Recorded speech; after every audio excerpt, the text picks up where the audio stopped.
Rule 112. Preliminary Investigation. Section 1. Preliminary investigation defined when required. Preliminary investigation is an inquiry or proceeding to determine whether there is sufficient ground to engender a well-founded belief that a crime has been committed and the respondent is probably guilty pure and should be held for trial, except as provided in Section 7 of this rule. A preliminary investigation is required to be conducted before the filing of a complaint or information for an offense where the penalty prescribed by law is at least 4 years, 2 months, and 1 day, without regard to the fine. Section 2. Officers authorized to conduct preliminary investigations. The following may conduct preliminary investigations. A. Provincial or city prosecutors under assistance. B. Judges of the municipal trial courts and municipal circuit trial courts. C. National and regional state prosecutors. And D. Other officers as may be authorized by law. Their authority to conduct preliminary investigation shall include all crimes cognizable by the proper court in their respective territorial jurisdictions. Section 3. Procedure. The preliminary investigation shall be conducted in the following manner. A. The complaint shall the address of the respondent and shall be accompanied by the affidavits of the complainant and his witness, as well as other supporting documents to establish probable cause. They shall be in such number of copies as there are respondents, plus 2 copies for the official file. The affidavits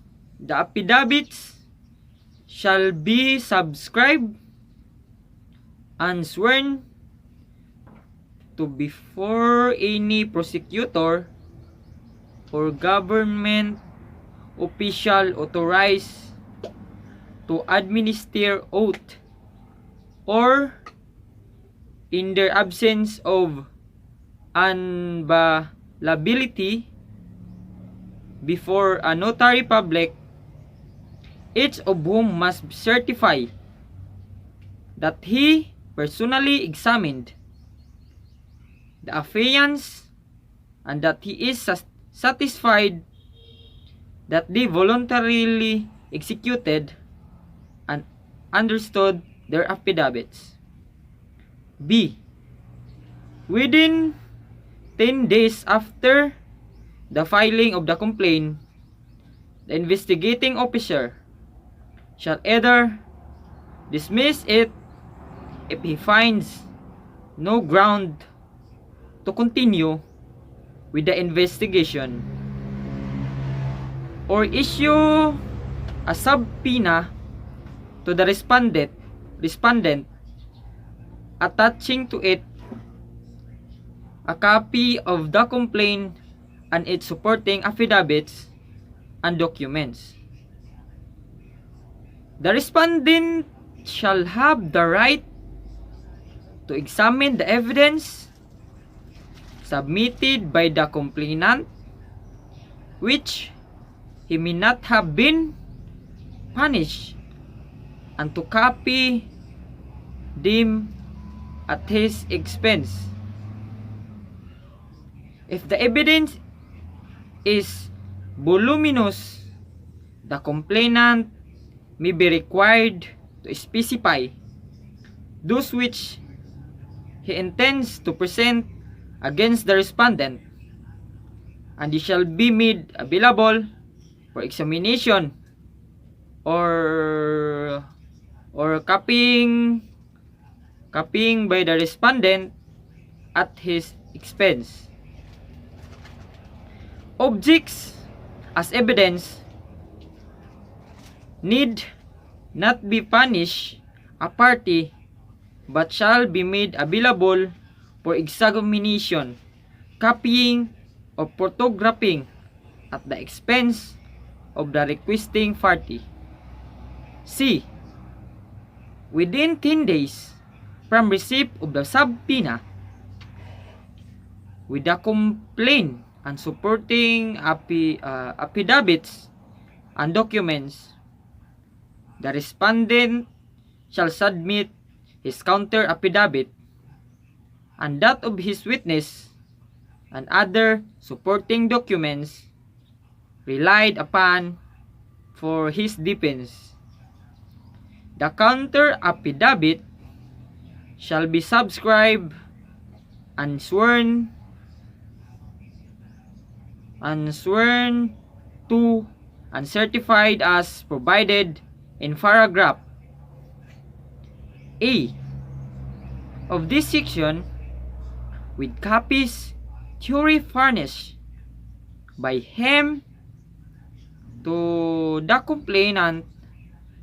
The respondent shall not be allowed to file a motion to dismiss in the lieu of a counter affidavit. D.